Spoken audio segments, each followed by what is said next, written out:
Muy buenas noches, bienvenidos a Maridaje. Desde donde está la movida nocturna, arrancamos el programa. Hoy destinamos el programa a un rico vino rosado. Oliver Gallé nos va a estar hablando sobre esta bebida deliciosa y que está indicada para verano. Además, una amena charla con la profesora Teresita Ojara de Venegas, su experiencia gastronómica, su gusto sobre el vino, cómo va la escuela, todo eso. Arrancamos el programa con esto, la definición de lo que es un rico vino rosado.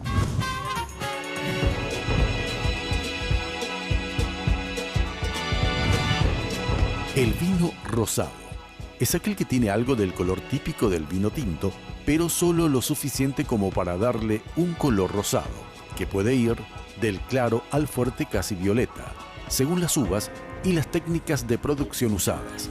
Hay tres formas de producir vino rosado: por contacto con los ollejos, por sangrado y por mezcla. Los vinos rosados son muy sabrosos y refrescantes, ideales para disfrutar en épocas de calor.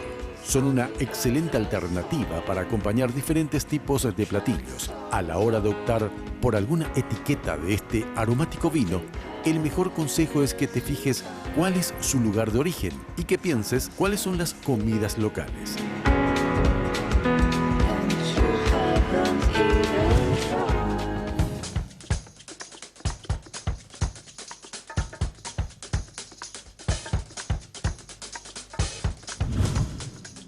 Y bien, como ya adelantábamos, hoy toca en maridaje vino rosado, así que estamos con Oliver Gallé para que nos indique y nos guíe un poquitito de qué manera se combina este vino. Y bueno, tenemos unos platos muy ricos aquí en base a pollo y pescado. ¿Qué tal, Oliver? ¿Cómo estás? ¿Qué tal, Julio? ¿Cómo te va? Como siempre, un placer compartir el programa Maridaje contigo. Para mí es un placer, Oliver. El vino rosado. Mira, Julio, el vino rosado es toda una institución en Francia y está ganando mercado enormemente. Es probablemente a nivel mundial el vino que está ganando mayor porcentaje de consumo entre los jóvenes. En Paraguay el vino rosado se consumía hace 20, 25 años atrás, se dejó de consumir y lentamente parece que esta tendencia mundial de volver a consumir vino rosado está entrando. Vemos cada vez más marcas de vino rosado en el mercado y la gente que prueba está quedando muy contenta. El hecho de que el vino rosado es un vino tinto más suave, si podemos decirlo de esa forma, ¿verdad? Es más refrescante, se toma fresco y acompaña muy bien con platos que acá con nuestro clima se pueden comer prácticamente todo el año. Arrancamos el programa justamente sobre una definición de lo que es el vino rosado, pero me gustaría que vos expliques un poquitito cómo se obtiene un vino rosado. Lo primero de todo es, Julio, hay que entender que el vino rosado no es una mezcla de vino blanco con vino tinto, tampoco no es una mutación de algún vino, sino que el vino rosado es un vino tinto, específicamente es un vino tinto, el cual no llegó a macerar completamente. ¿Qué significa eso? No llegó a macerar completamente. No llegó a colorearse 100%. Todos los vinos tintos son blancos al comienzo. Y hay una maceración que es un tiempo en el cual se mezcla el jugo blanco de la uva tinta con la cáscara de color tinta y se va tiñendo. Si uno lo tiñe 6 horas o 24 horas, uno obtiene un rosado claro o un rosado más oscuro. Y si uno deja que eso se tiña o que se macere durante un tiempo más largo, se obtiene vino tinto. ¿Eso en función a qué proceso ocurre? Eso es un proceso que se obtiene al momento de prensado, obtención del jugo y el orujo, que es la cáscara, por separado. La cáscara queda seca y el jugo, el mosto está ahí. Se vuelven a mezclar los dos y se tiñe. Es un proceso súper sencillo. Por eso cuando escucho que la gente que dice, no, pero el vino rosado no es vino. Si el vino tinto es vino, es imposible eso es lo que generalmente ese concepto se le tiene, de que no es un vino y de que por lo general son mujeres quienes consumen. Bueno, yo creo que el tema de que sean... Primero vamos, vino es. Claro. Y es un vino tinto que no llegó a maceración completa. ¿Consumen más las mujeres? Probablemente el hecho de que el color rosado, acá un vino color rosado, sea más atractivo para algo más tendencional, más de tendencia con las mujeres. Sea por eso que se toma o que a las mujeres les gusta más el vino rosado.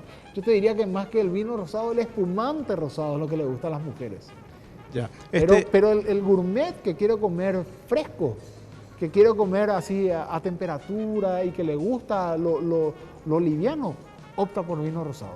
Ya, yo pedí esto de la carta, una rica ensaladita con una entrada, unas pechuguitas de pollo ahí grillé y en Que se tirita. llamaba ensalada de ese lugar, ¿verdad? Exacto, una ensalada a la casa con aderezo que supongo debe ser un poco de acheto balsámico, aceite de oliva, jugo de limón, palmito y un popurrí de hojas verdes. Para vos pedí una pechuga de pollo, los tomates hemos sacado un poquito, porque yo sé que a vos no te gusta el tomate, pero Pero bueno, vamos a darle al pollo que está acá. Exacto, el tomate con su aceituna, aceite de oliva. Una salsa mediterránea. Exacto, y para mí justamente un surubí clásico que es un meniebra, mantequilla, algo de vino blanco supongo, pulpita de limón, camaroncitos y bueno, y también te voy a decir que alcaparras. me encantó la presentación del plato porque ese limón le da un gran toque de frescura, De porque frescura, no es el exacto. jugo nomás, sino que la fruta. Sobre esto hablamos, o sea, pedí bien el menú para el vino El que menú elegimos. está perfecto. Perfecto. Hay que saber que como no llegó a macerar 100% el vino tinto, la uva tinta, porque acá estamos hablando de una uva Cabernet Sauvignon, ¿verdad? El vino queda un toque más ácido. Y todo lo que es ácido, el limón, las hojas verdes, Sí. combinan perfectamente en la boca y da un gran placer y una gran satisfacción. Hay otro punto muy interesante acá, salvo este plato que es un poco más caliente. Este es un plato que se come caliente, pero Sí. que no es extremadamente caliente porque el limón en sí ya está frío. Totalmente, claro. ¿Verdad? Este es un plato totalmente fresco, Sí. así como es el vino. El vino viene fresco, se saca de la heladera, se lo sirve, se descorcha en la copa, se disfruta su aroma y se disfruta de la frescura de ese vino. Ahí está. Hacemos la pausa, pero conversamos con Teresita Venegas, nos habla su escuela, el tipo de enseñanza que reciben sus alumnos y también sus gustos sobre vino. La profe le baja de tanto en tanto un rico tintito, esa es la preferencia. La nota y la pausa y ya volvemos.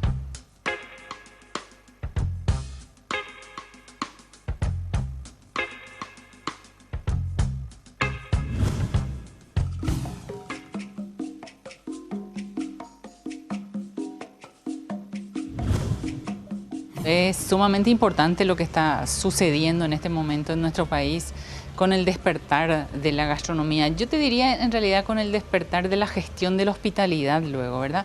Porque podemos hablar de hotelería, de turismo y bueno, y todo eso engloba también, por supuesto, lo que es la gastronomía, porque la gente que nos visita nos pregunta una y otra vez, ¿y ustedes qué comen? ¿Cuál es la comida típica de este país? ¿Qué es lo que...?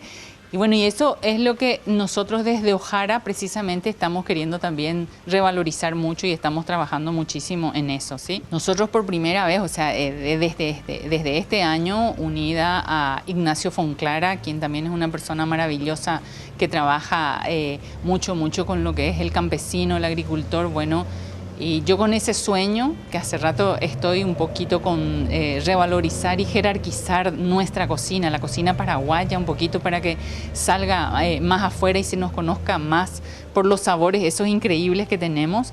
Entonces, Ojara está marcado desde este año con el masterado de cocina y alimentación en el Paraguay, trabajando con un montón de referentes que no precisamente todos son cocineros, sino que muchos son investigadores, artesanos, tenemos agricultores, tenemos gente que está trabajando desde lo orgánico, gente que está trabajando desde los insumos y materiales de trabajo, ¿verdad? Equipamientos de trabajo. Y tenemos un eslogan con esto muy especial, ¿verdad? Nuestro eslogan es un poquito cocinar como nuestros abuelos con la tecnología de nuestros nietos. Nos gustó mucho partir desde ese punto con Ignacio, porque pensamos que los sabores que tenemos en el Paraguay son únicos, son extraordinarios. Nuestra materia prima es realmente increíble lo que tenemos, igual que muchos países de Latinoamérica. Y que tenemos que también meternos un poquito en tecnologías nuevas, en tecnologías modernas. Eso es indiscutible.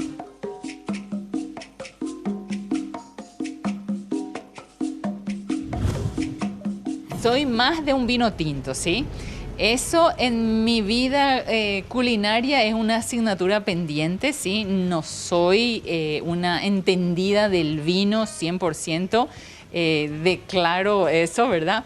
Pero soy más siempre de un vino tinto. Me gustan muchos los vinos tintos. Por supuesto que, bueno, cuando toca un pescado o una carne blanca nos vamos a un vino blanco, pero no soy muy vinera, por decirte, ¿sí? Pero si opto por un vino, opto por un tinto. Me gusta una tabla de quesos, pero insisto un poquito en lo que siempre digo, que es muy importante. Yo soy muy de la cocina nuestra, muy de la comida nuestra. Disfruto tremendamente, Julio, de una sopa paraguaya, de un pastel mandió, de un chipazoó. Disfruto tremendamente. O sea, no sé, está en mi esencia y me encanta. Realmente me voy en donde puedo 1000 veces hacia nuestra comida. Yo creo que los paladares se acostumbran a lo que percibieron desde pequeños, ¿verdad? Desde niños. Para mí nuestro queso paraguay es una maravilla, ¿sí? Y estamos precisamente desarrollando algunos postres con el queso precisamente. ¿Por qué te digo esto? Porque yo sé de los quesos europeos, de los quesos españoles y todo. Para mí tienen siempre mucho sabor, son bastante fuertes, hablamos de quesos que están madurados, que están reposados y todo eso hace que siempre tengan sabores un poquito más fuertes, más intensos, ¿verdad? Cuando salgo del país lo que busco es algo que lo más posible se asemeje a nuestro queso paraguay para tener los sabores principalmente del maíz, que es lo que tiene que sobresalir en nuestra sopa paraguaya, ¿verdad? Pero bueno, eso es lo que humildemente puedo opinar sobre eso.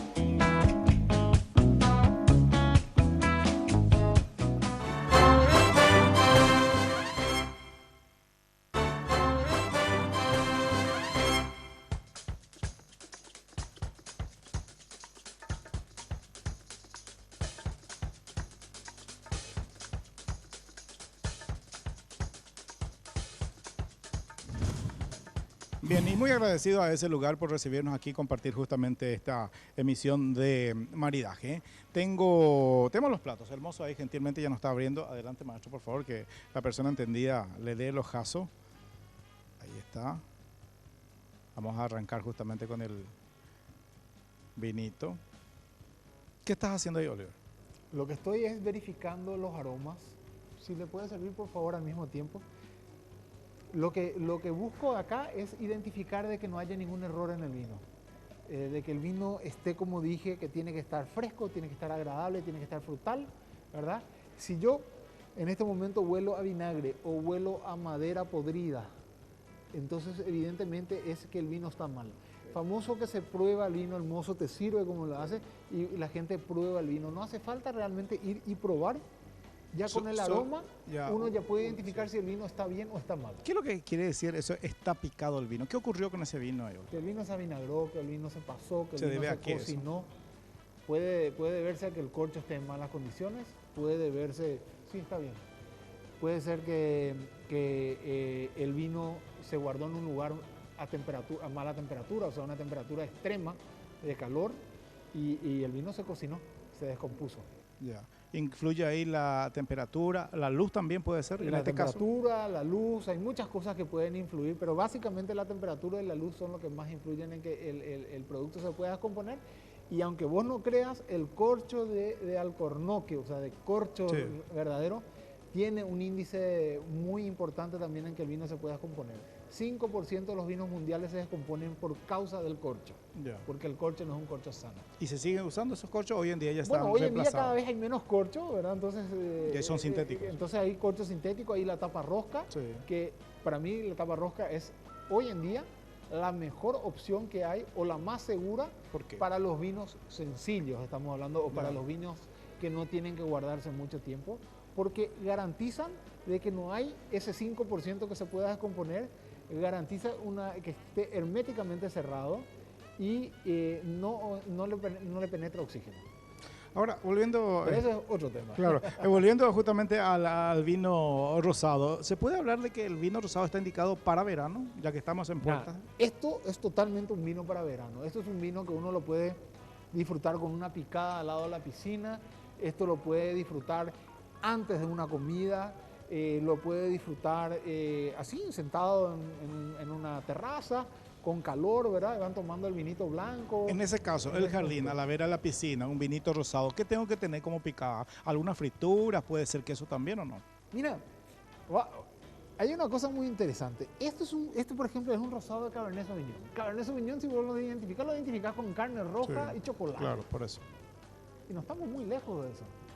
Puede ser algo más liviano y ácido, como dije, como son estos platos que estamos acá, pero si querés acompañarlo con una carne roja, no hay ningún problema.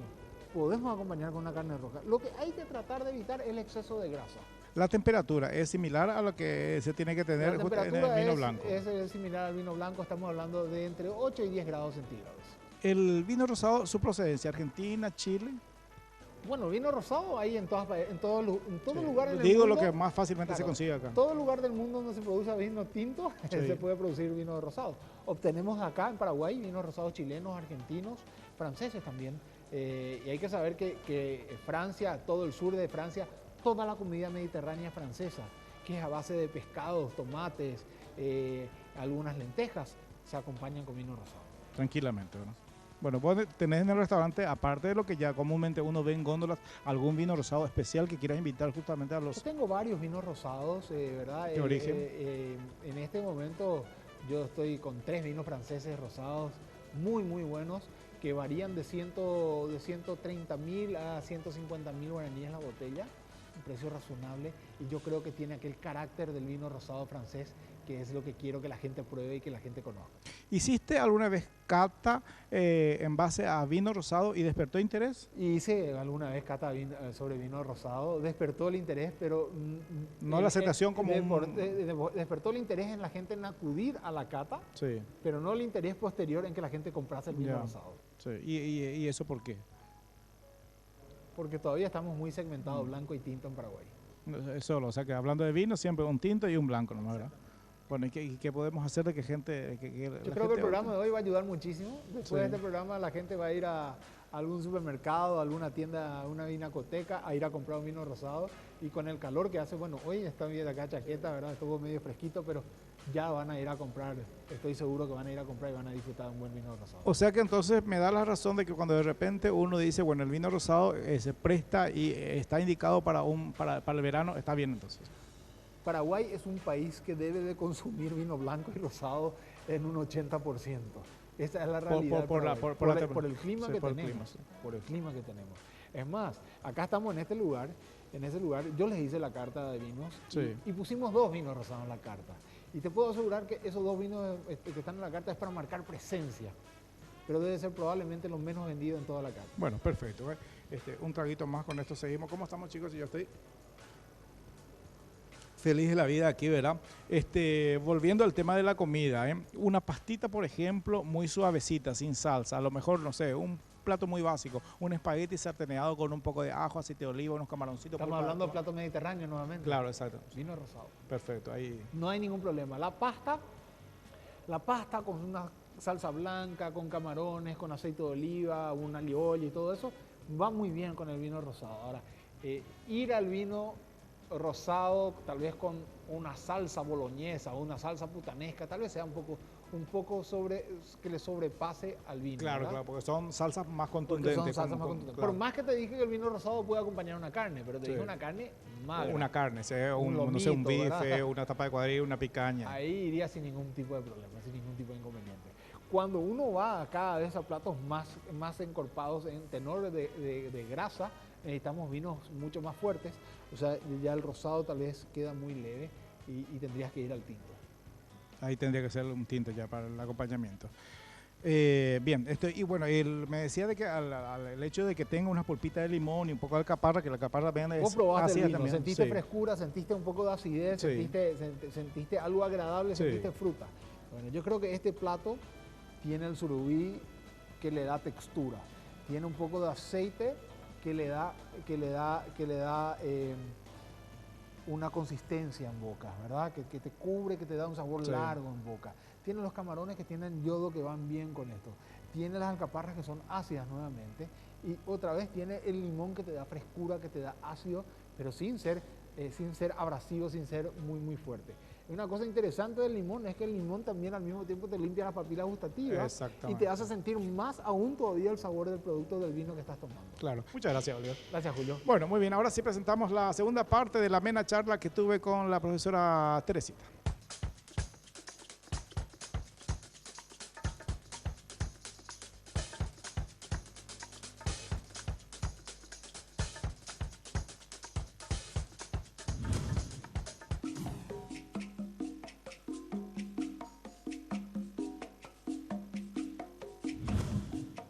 quiero señalar que Ojara está enmarcado por sobre todas las cosas en la formación de la gente que entre a batallar en una cocina, ¿sí? Nosotros tenemos muy pocos alumnos de hobby, prácticamente nada de alumnos de hobby. Nuestros alumnos, son chicos, son personas, son jóvenes, adultos, que quieren hacer de esto su profesión, quieren hacer de esto su vida laboral para trabajar. Nosotros formamos por sobre todas las cosas esa persona que entra a la cocina a batallar, ¿sí? Entonces, nosotros no tenemos idioma, eso es importante señalar, no tenemos ni el francés, ni el inglés, ni nada. Nuestros alumnos desde el primer día agarran cuchillos y tablas y a la batalla, ¿sí? Desde el primer día nuestras clases son talleres. Entonces, lo que yo quiero siempre y enfatizo un poquito es que nuestro target de gente, nuestro target de alumnos que asisten a Ojara son totalmente diferentes a los que quieren nada más que hacer esto por hobby o para agasajar así ocasionalmente a alguien, ¿sí? Y es gente que con mucho sacrificio incluso paga su cuota, que está trabajando, que ordena su horario de clase para poder trabajar y estudiar al mismo tiempo. Entonces, en esos 2 primeros años de estudio, de formación, no enfatizamos demasiado lo que es la parte de enología o la parte de un bartender y todo eso. Damos opciones si quieren hacer aparte algo, ¿sí? Y después cada uno va descubriendo un poquito cuál es el área o cuál es el mundo, ¿verdad? O la parte de la gastronomía que le apasiona. Hay gente que nada, dice, no, lo mío es la panadería, lo mío es la pastelería, lo mío es la cocina fría, la cocina caliente. Nuestros chicos, los chicos que estudian la carrera, que son de 2 años y medio, ¿sí? De profesional gastronómico desde el año pasado con énfasis en administración de restaurantes, esos chicos salen manejando panadería, pastelería, cocina fría, cocina caliente, organizar eventos, pasan por sus pasantías en el primer año en nuestro restaurante escuela por las diversas áreas también, y en el segundo año con hoteles y restaurantes con los que tenemos convenio. Y a partir de ahí nosotros siempre, o sea, yo enfatizo y les digo a ellos desde el primer día, ustedes no van a ser chef. Nadie se recibe de chef. En el campo de batalla, lavando los cubiertos, barriendo y repasando mi cocina, mi cuadra de panadería, ¿sí? Y esa es la gente que nosotros estamos formando realmente, la gente que se va y suda, así como todos nosotros, así como vos, así como yo, empezamos lavando, ¿verdad? Y bueno, y eso es lo que nos hizo hoy estar en donde estamos. Así que nada, nuestros chicos se reciben de cocineros, y a partir de ahí van escalando.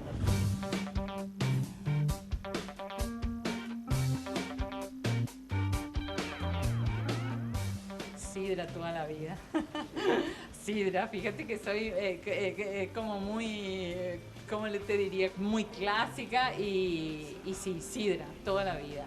De repente sí puede haber un champán para el momento del brindis nada más, pero es la sidra lo que nos acompaña. Y muchas veces acá tiene mi madre tiene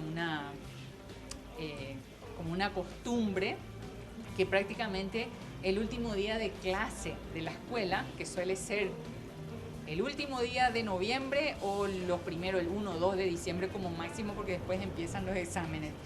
Y ese día tiene que ser un brindis enorme con sidra, ¿sí? Y toda la escuela brinda con sidra, finalizando un año de arduo trabajo. Así que sí, prácticamente nuestros brindis de fin de año siempre empiezan a fines de noviembre ya y con una buena sidra, ¿eh?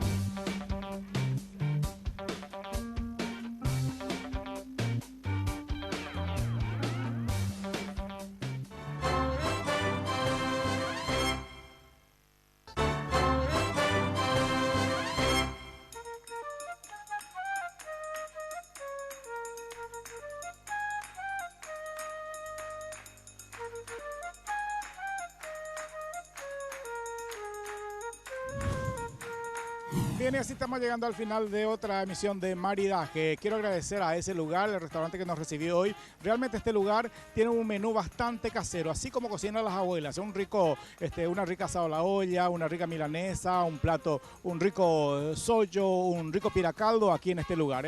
A mí hoy me ofrecieron un rico surubí y por supuesto a Oliver un rico pollito, pero por supuesto, repito, es comida casera en este lugar. No se olviden de ponerse en contacto con nosotros, ahí al pie del televisor aparecen las redes sociales, como ustedes pueden contactar con nosotros. Cerramos el programa, nos reencontramos el próximo miércoles. Este viernes no hay maridaje porque obviamente saben de la maratón de Teletón, pero nos reencontramos el próximo miércoles, como siempre, aquí por Re Guaraní. Hasta entonces, muchas gracias.